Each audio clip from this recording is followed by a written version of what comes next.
बात है 22 अगस्त 2025 की।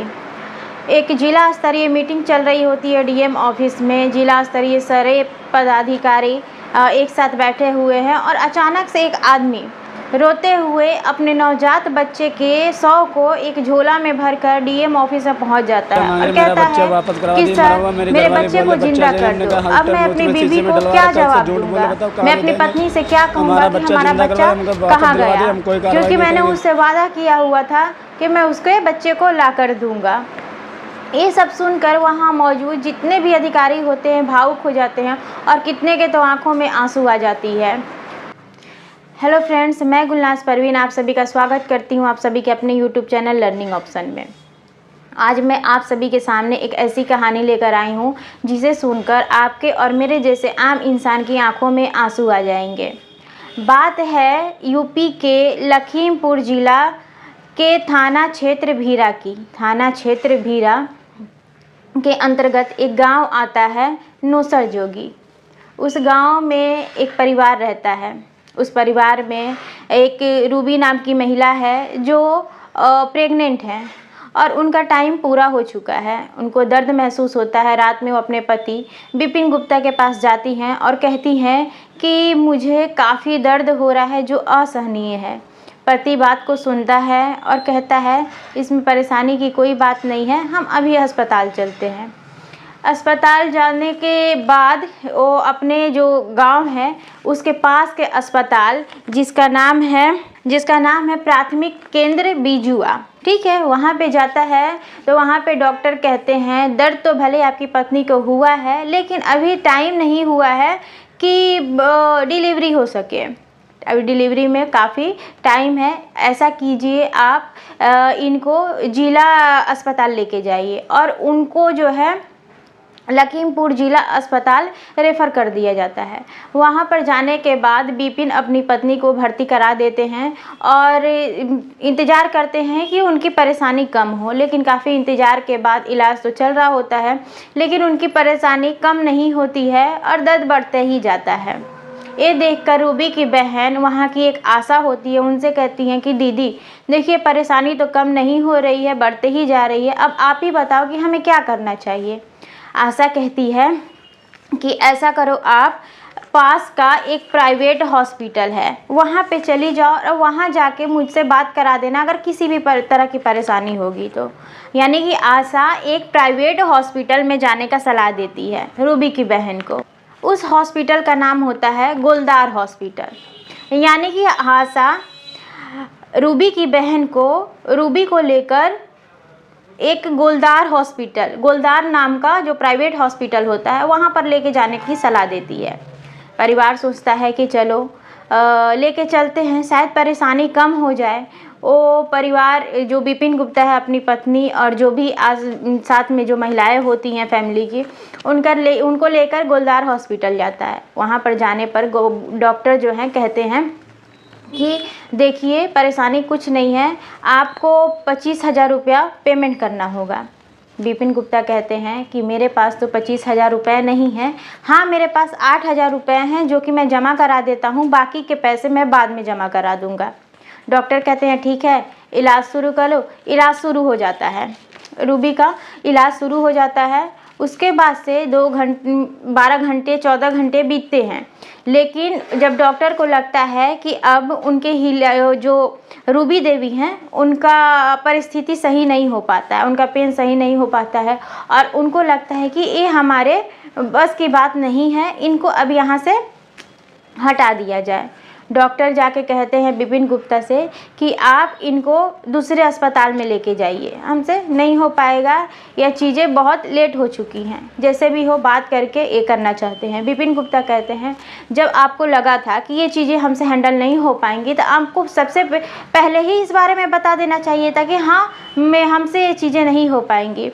अब मैं इतना पैसा जमा करा चुका हूँ, अब मैं अपनी पत्नी को लेकर कहाँ जाऊँ। बहुत कहा सुनी होने के बाद विपिन गुप्ता सोचता है कि मरीज को लेके जाना अच्छे जगह पर ज़्यादा ज़रूरी है, यहाँ पे बहस करने के से बेहतर होगा क्योंकि उनको अपनी पत्नी का पीड़ा देखा नहीं जा रहा था। वो अपनी पत्नी को लेकर एक दूसरे अस्पताल में जाते हैं, वहाँ पे भर्ती कराते हैं, तो वहाँ के डॉक्टर कहते हैं कि आप बहुत लेट कर चुके हैं, आपको बहुत पहले आना चाहिए था यहाँ पर, क्योंकि आपकी पत्नी को कुछ तो ऐसा दिया गया है जिससे पेट में जो बच्चा है वो मर चुका है। विपिन गुप्ता सुनते हैं तो उनके पैरों तले ज़मीन खिसक जाती है। वो बोलते हैं, ठीक है, अब क्या किया जा सकता है, आप मेरी पत्नी को बचा लीजिए। डॉक्टर इलाज शुरू करते हैं, ऑपरेशन किया जाता है, बच्चा निकाला जाता है, पत्नी उनकी बच जाती है। अब विपिन गुप्ता जब उनकी पत्नी को होश आता है तो बोलती हैं कि बच्चा कहाँ है, मेरा बच्चा ला के दीजिए, मुझे दिखाइए। विपिन गुप्ता अपनी पत्नी से कहते हैं, बच्चा को आईसीयू में रखा गया है, शीशा में बंद करके रखा गया है, अभी थोड़ा क्रिटिकल कंडीशन है उसका, बाद में मैं तुमको मिला दूंगा। और उनके आंख में आंसू आ जाती है। उसके बाद वो बहुत सोचते हैं, समझते हैं और क्या करते हैं कि झोला में अपने बच्चे को रखकर अंतिम संस्कार के लिए लेके जाने रखते हैं। रास्ते में पता नहीं उनके मन में ऐसा क्या आता है, अपना रास्ता यू टर्न लेते हैं और डीए पास का जो डीएम ऑफिस है वहाँ पहुँच जाते हैं अपने बच्चे को लेकर, वैसे ही थैला में रख कर। वहाँ पर जाने के बाद जो अधिकारी होते हैं, अधिकारी से मिलते हैं और बोलते हैं कि सर आप मेरे बच्चे को ज़िंदा कर दो। अब मैं अपनी पत्नी को क्या मुंह दिखाऊंगा, मैं अपनी पत्नी को क्या जवाब दूंगा कि हमारा बच्चा कहाँ है। वहाँ पे मौजूद जितने भी अधिकारी होते हैं सब भावुक हो जाते हैं, उनकी आंखों में आंसू आ जाते हैं। लेकिन एक चीज़ अच्छी है वहाँ पे, जो वहाँ के अधिकारी हैं इसके अगेंस्ट में एक्शन लेते हैं। जाके जांच पड़ताल की जाती है उस हॉस्पिटल की और पता चलता है कि उस हॉस्पिटल का नवीकरण ही नहीं हो पाया है अभी तक। हॉस्पिटल को सील कर दिया जाता है और जितने भी वहाँ पे मरीज होते हैं उनको ले जाके जिला अस्पताल में शिफ्ट कर दिया जाता है। जिला अस्पताल में सारे मरीज को शिफ्ट कर दिया जाता है। उसके बाद वहाँ की जो डीएम होती हैं उनका नाम होता है, डीएम का नाम दुर्गा शक्ति नागपाल। दुर्गा शक्ति नागपाल अपने एडीएम को भेजती हैं जिनका नाम है अनिल कुमार रस्तोगी।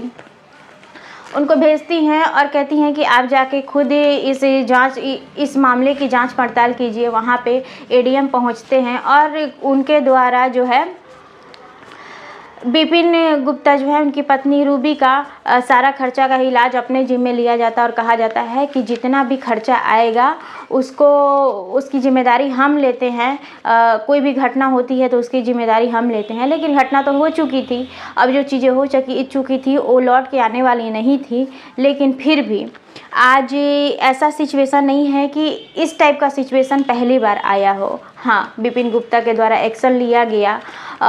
उन्हें जाके शायद वो गए, वहाँ पहुँचे, इस तरह की क्रियाएं हुई तो हमारे नज़र के सामने आया। लेकिन ऐसी चीज़ें, हजारों ऐसे केस हैं जो हर दिन हमें देखने को मिलते हैं जिसका कोई आंकड़ा ही नहीं होता है।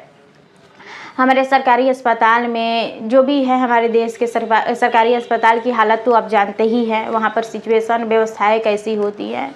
तो ये जो है सिर्फ एक आदमी की कहानी नहीं है जो सामने आई है तो दिखाई दे रही हैं। बहुत चीज़ें हैं जो सामने नहीं आती हैं। बहुत मरीज को इन सब चीज़ों से गुजरना पड़ता है, झेलना पड़ता है और सहना भी पड़ता है।